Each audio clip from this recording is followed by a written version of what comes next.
Good afternoon, Mr. Violet. How Good are morning. you? Good afternoon. I'm so used to saying good morning to you Yeah, because even though it's almost been 10 years since I got fired. you got fired? Yeah, I did. July 8th, 2016. Anyway, good afternoon, Ken. How are you? Is that you're the one who always used to quote good afternoon, good evening, and good night. Yes, Yeah. yes, Which is yes. one of, I love that movie. You don't like that movie, did you like that movie? What movie is that from? Truman Show, The Truman Show. Oh, I love that movie. Yeah, Anything with great Jim show. Carrey. I love Jim Carrey. Not as good as Car Wash, I'll give you that. Well, it is what it is. It's funny. Right before Christmas, as I was doing some last minute cleaning around here before having a Christmas party, I figured I'd go through some old DVDs that I had, and one of the old DVDs was of Car Wash, which I did not give to Goodwill to sell. I kept, and it brought back fond memories of the debate we had between Shakespeare in Love and Car Wash. Yeah, for those of you who missed our show, and why you would miss our show is beyond comprehension. But No. as you may know, Mike and I are different. But the chemistry, what can I say? The chemistry, The right? best of ways. Right. So he loved Car Wash.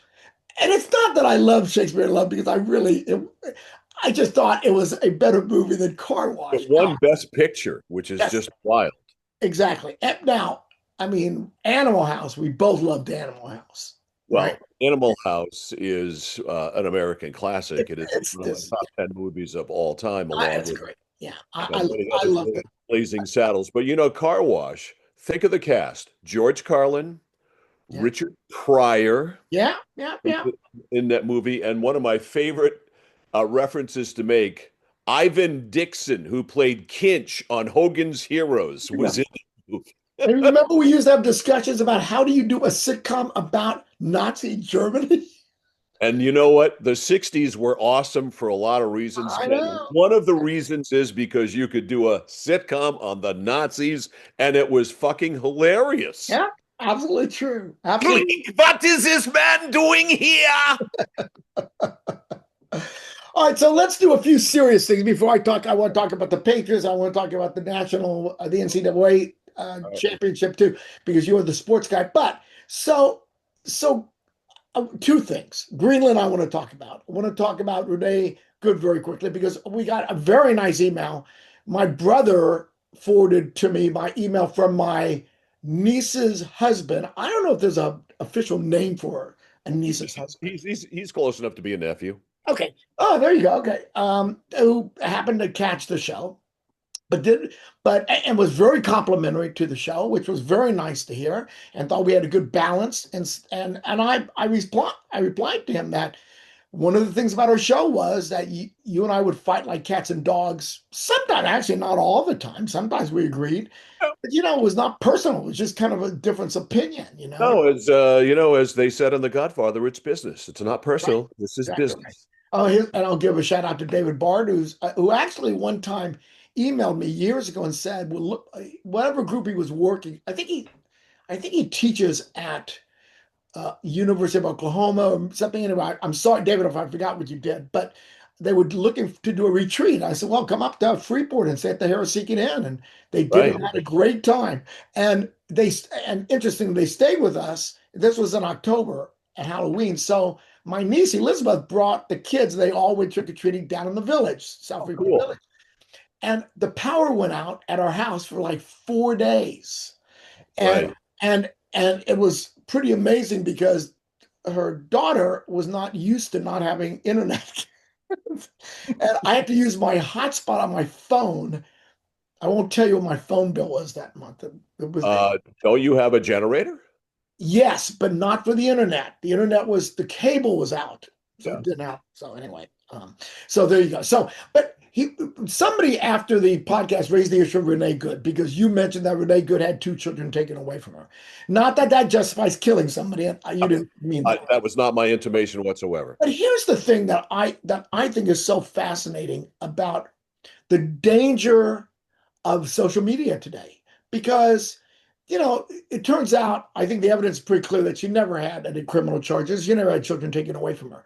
But I don't fault you for saying that because the algorithms of the social media that you and I both hook into, even if I wanted to go see it, get a conservative opinion, I don't get those links sent to me. Now, I could go Fox News or go listen to a conservative podcast, but the feed we get, the algorithm structure feeds you what they know you believe and want to hear. Both of us, you and me. So I get this liberal stuff about how, name what you want to name about how this conservative, the Charlie Kirk, after Charlie Kirk's murder, the liberal feeds were, he deserved it. Look at all these bad things he did. I'm thinking, well, time out. We don't support political assassination. No, that's not good, but it's the feed we get, where conservatives are getting this other feed. So it's like, social media, there's no constraints over social media at all. And you and I are The big, wild, wild west. The you, internet is the wild, wild west. right.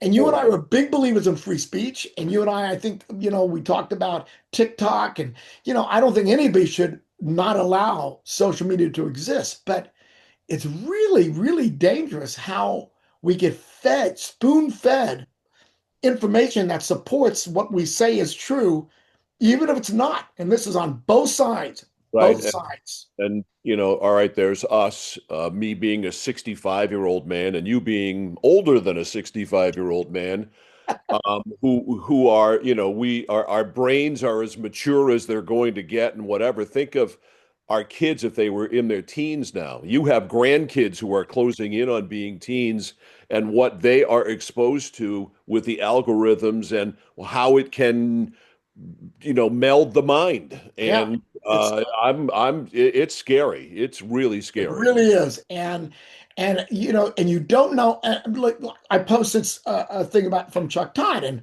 some of the responses were, "Oh, Chuck Todd, he's this, he's that." I don't know what Chuck Todd is. I don't know if he's a liberal or conservative. He always seemed pretty in the middle to me. And in fact, I don't know if you remember this. Do you remember when you and I went to New Hampshire during one of the primaries? Yeah. It was Donald Trump, 2016. What was it? No, because you.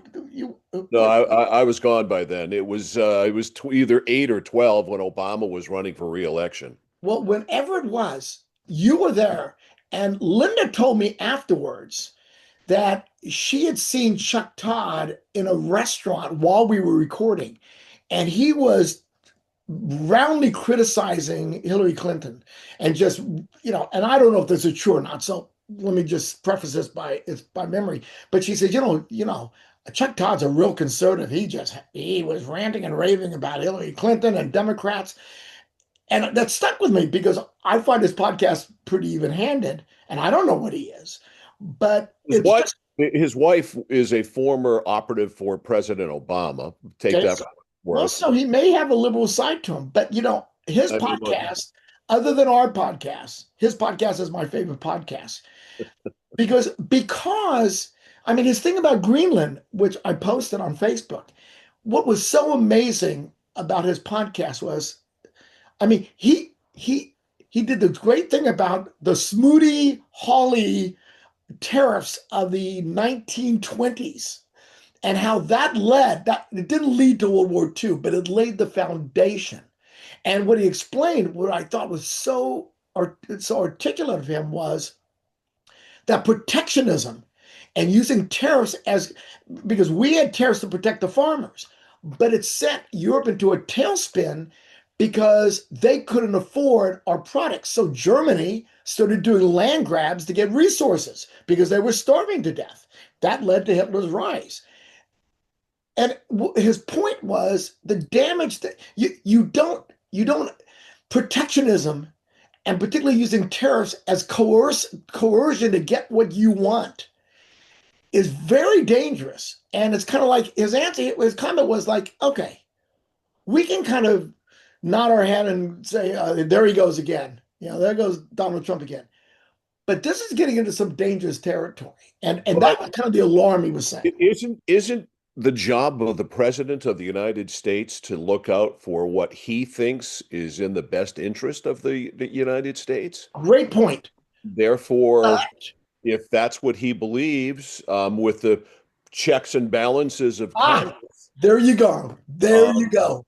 There are no checks and balances today. And that's where the fault lies. I there agree. there are they just are agreeing with him.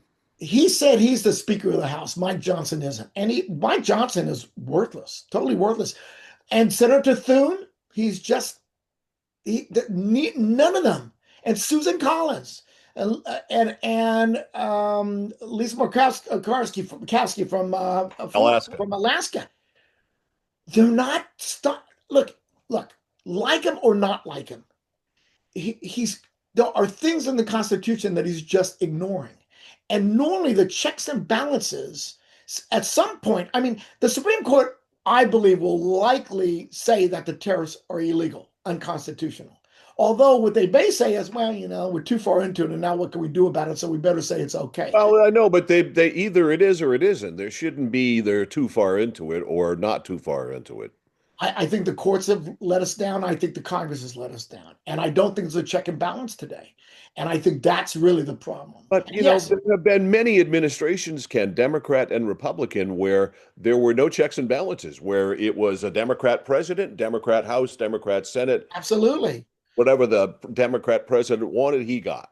Look at Roosevelt. I mean, Roosevelt, when he was going to stack the Supreme Court, they started changing their opinions so he wouldn't do it. I mean, there have been some incredibly powerful manipulative presidents who have managed to suppress the checks and balances that our forefathers created, and it's really unfortunate.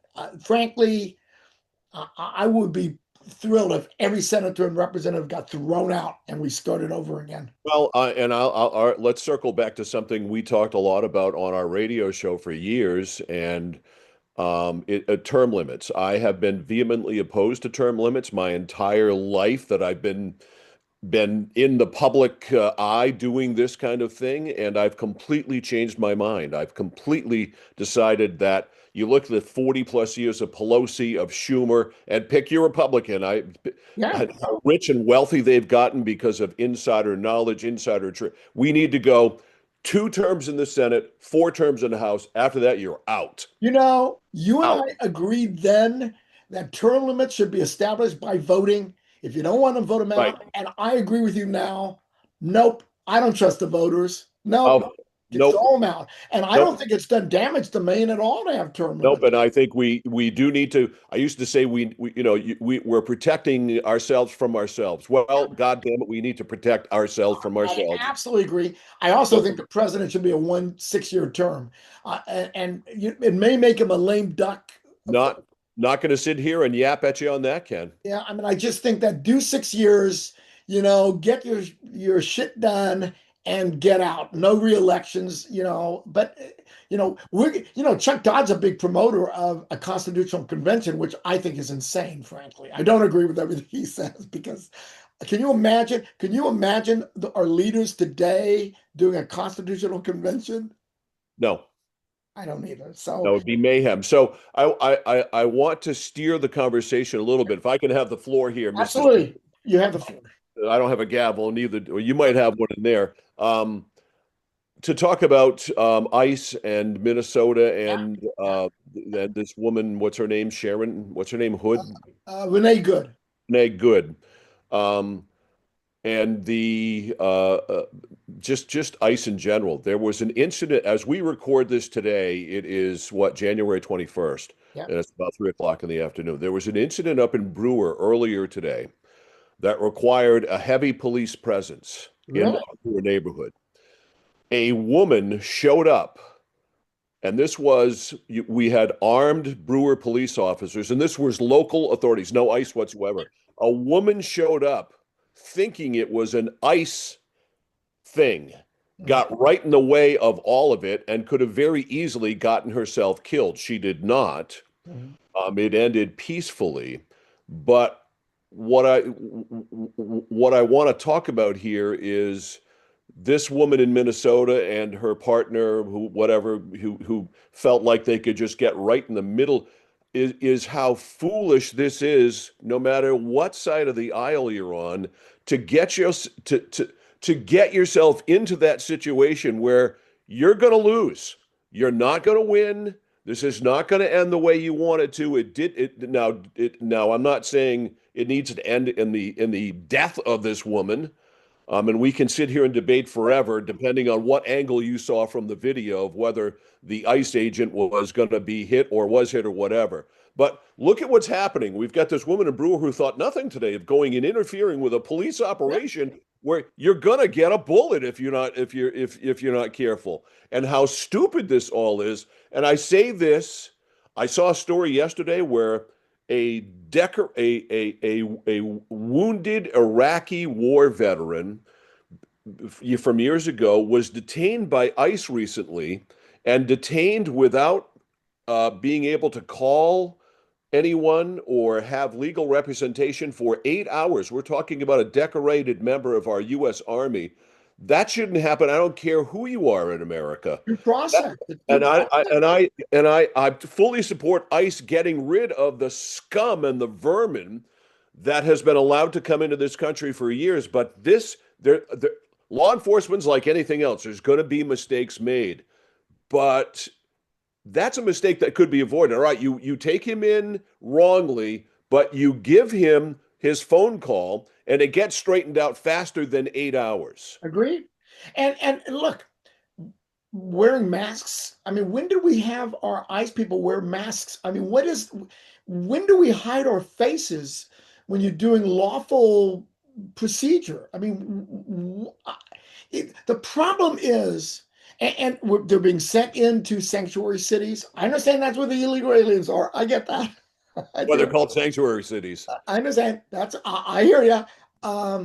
The recruitment ads are basically saying if you're a police officer that's tired of having to follow the rules and regulations and allow this to happen because of technicalities and due process, we want you.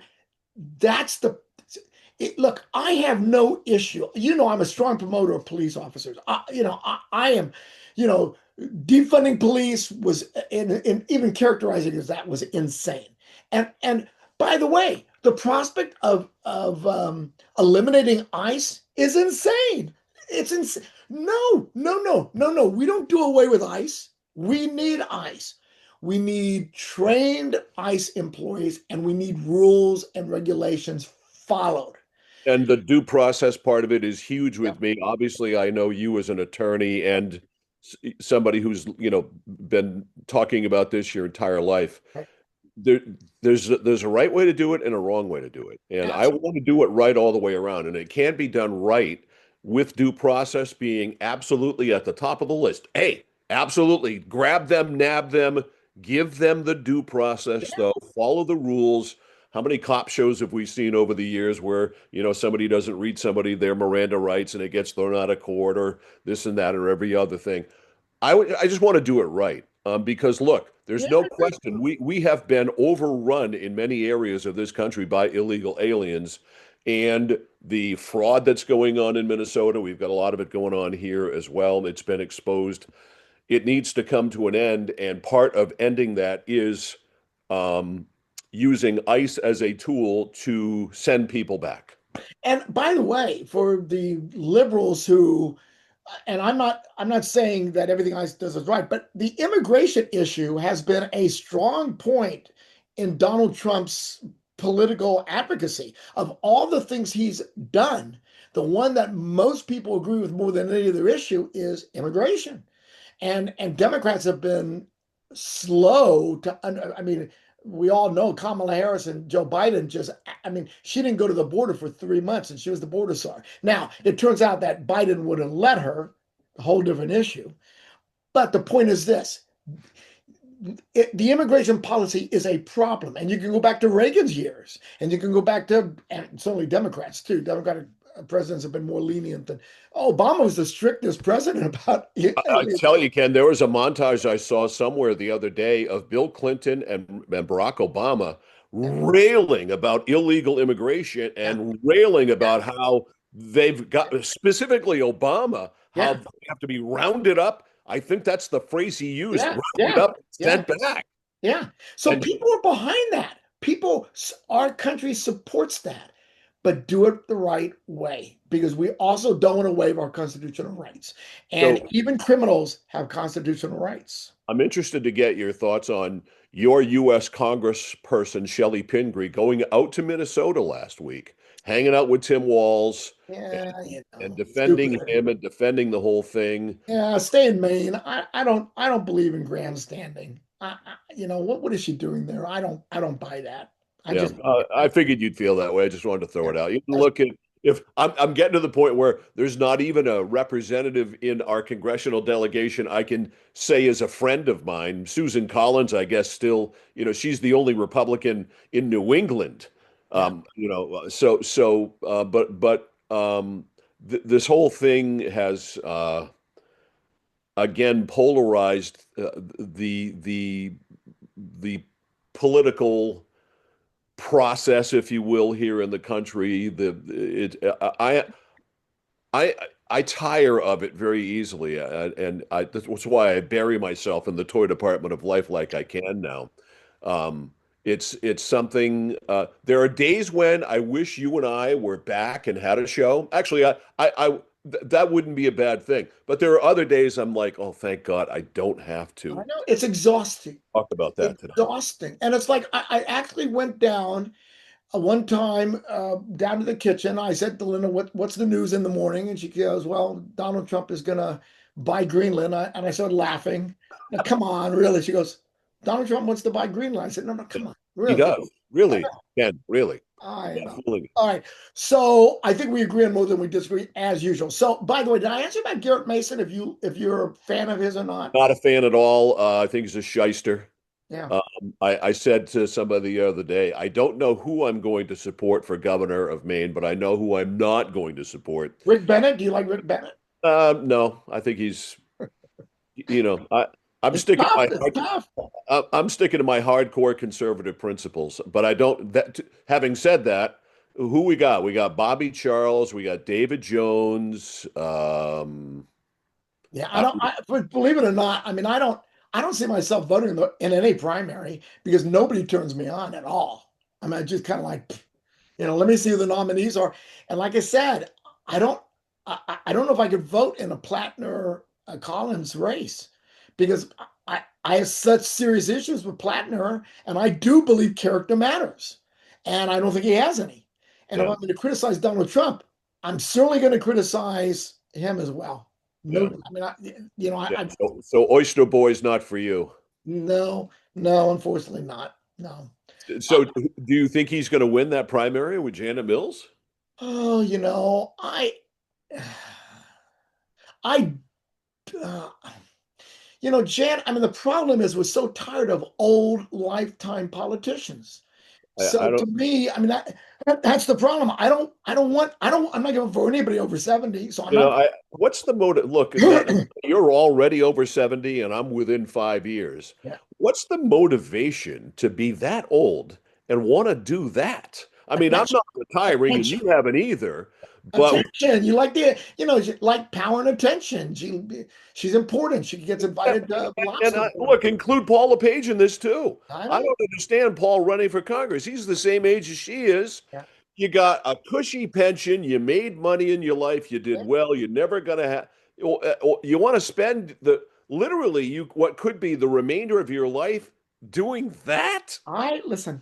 Jesus, I I'd rather have a fish hook caught in my mouth. I'm going to try and follow a policy where if you're over 70, I may say 65, because if you're a senator, you'll be 71. I'm not sure I'll vote for anybody over 65 anymore. I'm just Yeah, kind of like, we might sign an agreement that we both do that. I Yeah, like that. we That's a might good do that idea. on the air. We would have to do the podcast We could together do that. in the We same could do that. venue, and we could sign it in blood. Let's sign it in blood, man. That would Don't we be even usually better. don't you? We usually negate each other's votes anyway. All right, so I loved it this year when the election was over with and you came on social media and said, Mike, don't worry, I canceled out all your votes. we did that every year. I don't think we've. I'm not sure we ever voted for the same people. I don't think we have. Maybe locally we did. Maybe Yeah, DA we did because yeah, it could that's be. not really. No, Stephanie Anderson. I think you and I both liked a lot. Now, yes, apparently. Yeah. Yeah, there you go. All right, so you saw the national championship football game real quick. I mean, Yeah, yeah. Fernando Mendoza, put his signature on a Heisman Trophy winning season. Indiana is a story unlike there's ever been in college football. I mean, talk, 62 before this, they went to a bowl game. yeah, I mean, talk about, a true Hoosier story. Yeah, Well, yeah. this was legitimately it. Um, Miami was a lot better than I thought they were going to be. I have to but say. it's still the whole thing is still kind of leaves a bad taste in my mouth. The college football you and I grew up loving is Yeah, gone. We're going to sound really old here. Carson Beck has been in college for 7 years, the Miami quarterback. seriously? Yeah, they asked him the other day if his classes were interfering with his preparation for the game. He said he hadn't been to class since 2023 Yeah, because he yeah, graduated. yeah. See, that's ridiculous. And He's what they're being paying, paid like, $5 million or whatever it was to yeah, play quarterback for like Michigan's Miami. quarterback Underwood.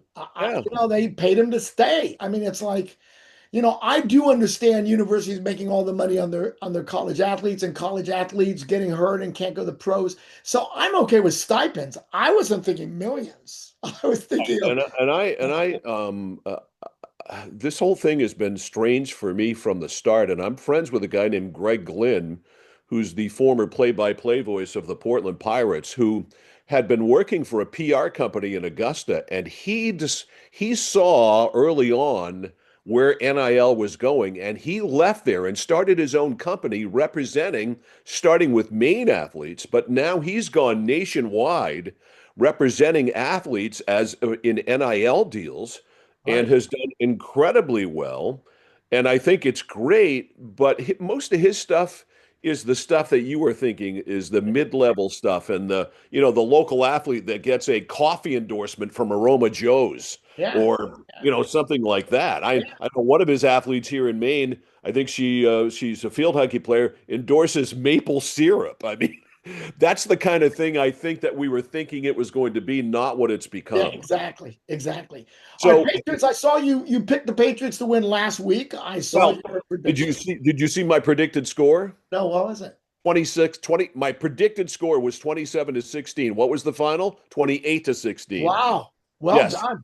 Yes, you can send your congratulatory emails to mike@mixmaine.com. All right, so you're picking. I'm sure you're picking the Patriots over Oh, Denver. it's amazing. I'm sitting here. Of course, Bo Nix inexplicably broke his ankle somehow in the game, and so we're getting Jarrett Stidham, the former Patriots back, the kid who Bill Belichick drafted to be Tom Brady's successor, Yes. who I've been watching since Sunday. The mediots, as I call them, in the sports world on social media. Now they've turned him into the second coming of Dan Marino. All right. He's now Joe Montana. Well, he started a game 3 years ago and threw for 365 yards against the 49ers. And he started a preseason. This guy all of a sudden now is Johnny Unitas, Dan Marino, Joe Namath, everybody, and the Patriots are in trouble. Well, the Well, line open at 5.5 for the Patriots. I don't know where it's gone since it's then. still 5.5 now. Let me ask you this. If the roles were reversed, let's say, God forbid, that Drake May broke his ankle. Over. Josh Dobbs, the Patriots backup quarterback, are going to play. Yeah. As a Patriots fan, how would you feel about that? Terrible. Shit, right? Me That'd be too. it. That'd be So it. that's how Bronco fans should be feeling. Now, maybe this is just a defense mechanism that they're using to make Jarrett Stidham the second coming. But and the Patriots, I not only will they win, they'll cover that 5.5. I don't have much. If you want me to give you a final score, I'll go pretty close to what it was last week. I'll say 27-14. Okay. New England wins. Something like that. The Broncos still have a really good defense. It's a Yeah. world-class defense. There's no question about that. I don't, Yeah, but didn't so did Houston. I mean, Houston's defense was you couldn't have any better one. yeah, You're playing out there on their home field. You're playing a mile high. You got to take that into yeah. consideration. I think there'll be an adjustment that will need to be made, but I think the Patriots will win. The question is, the Patriots went 4-13 last year. They went 14-3 this year. They're 16-3 now. If they lose on Sunday, will you be disappointed? Aside from the usual disappointment. Yeah, but aside from that, no, it was a stellar year for them. Fabulous year for them. Absolutely Same here. fabulous I'm year. going to be disappointed, but I'm not going to be like down on your luck like I lost my dog disappointed. Right. Um, But the problem, of course, is that I now believe they're going to win. I always believe they're going to lose. So what happens when you now believe they're going to win? Now what? What, well, now, it's never good when I think somebody's going to win. I Never, know, I never. know. Now you've put me in limbo here completely too. Now I'm going to lose my shit. Thanks. So it's always I think they're going to win, and I don't know if they can beat Seattle, assuming Seattle wins, and I do think Seattle is going to win. I'm not convinced the Stafford's a great. I'm not a great. Well, he's a great he's a great quarterback. quarterback. He's a Hall of Fame Yeah, yeah. quarterback. But Seattle looks pretty strong. But anybody can win on a given Sunday. Any given Yeah, Sunday. I'm gonna pick Seattle in this game. I think they're gonna win. Their defense is superb, Yeah, and even though I'm not a big Sam Darnold fan, I think their offense will do enough, and it doesn't have to do much in most cases. And but the Rams are tough. yeah. They have a lot They of weapons. are. They are. Stafford is great at getting them the ball. I'm sure he's going to be delighted to be playing in any conditions other than they played on Sunday in Chicago when it was absolutely brutal. And yet the team from the warm tropical climes of Yeah. Los Angeles won the game. So Yeah. I didn't think the I'll Bears tell had you any though, Ken, we've Bears. had some marvelous playoff games. Oh, great. We have What do been, you think of real quickly? Not that we care about Buffalo, but really they fired their they fired their coach. yeah, Sean McDermott got fired, and I mean, we've had coaches here a lot of coaches here lately lose their job Pittsburgh. because of the missed Pittsburgh. field goal. Yeah. John Harbaugh, Yeah. John Harbaugh. loses his job because of it, recovers nicely, goes to the Giants. The McDermott thing, look, here's the definition of insanity is what? Doing the same thing over and over again Yeah. and expecting a different result. Something had to give in Buffalo. And you're not going to trade Josh Allen. You're not going to fire Josh Allen. So what are you going to do to change things? I think you had to. Shake I it think, up. Shake it up. even though some of the stuff I'm hearing today from their general manager is asinine, I still think both of them should have gotten fired, Yeah. and they should have restocked the roster with around Josh Allen. But Josh Allen, yeah, because Josh Allen carried that team on his back the end of the season. I mean, that's not a good roster. yeah, And look, the Patriots had them what 21-0 and blew the lead yeah, at home, and the Bills came back to win. They go to overtime in Denver against Bo Nix and the Broncos, lose although Allen, boy, there were some plays he left on the field. One of those the touchdown pass to the tight end there. I mean, he flat out missed that. They should have won that game. yeah, I think it's just been 9 years with Sean McDermott. It hasn't worked. They haven't gotten past the AFC title game. Something had to give. yep, I agree. All right. So, anything else you want to say in closing? Just I love you, man. That's it. I love you too. And if I don't see you later, good afternoon, good night. Wait, good Good afternoon. morning, good afternoon, good night. Yes, I agree with that. So, and hopefully we'll get some more nice emails from, Yes. because I'd like to, it feels good when somebody listens, right? Send us your cards and letters. My email address is mike@mixmaine.com. All right, and mine is ken@portalegal.com. So send us your love and your hate too. By the way, I did get an email that a woman from Texas, Wendy. Hi, Wendy, who actually, she goes, boy, you've got some strange friends. I said, mixed bag, Yep. mixed bag. Got some good ones, got some bad ones. There you go. But I'll see you Hey, next buddy. week. Okay, so See ya. long.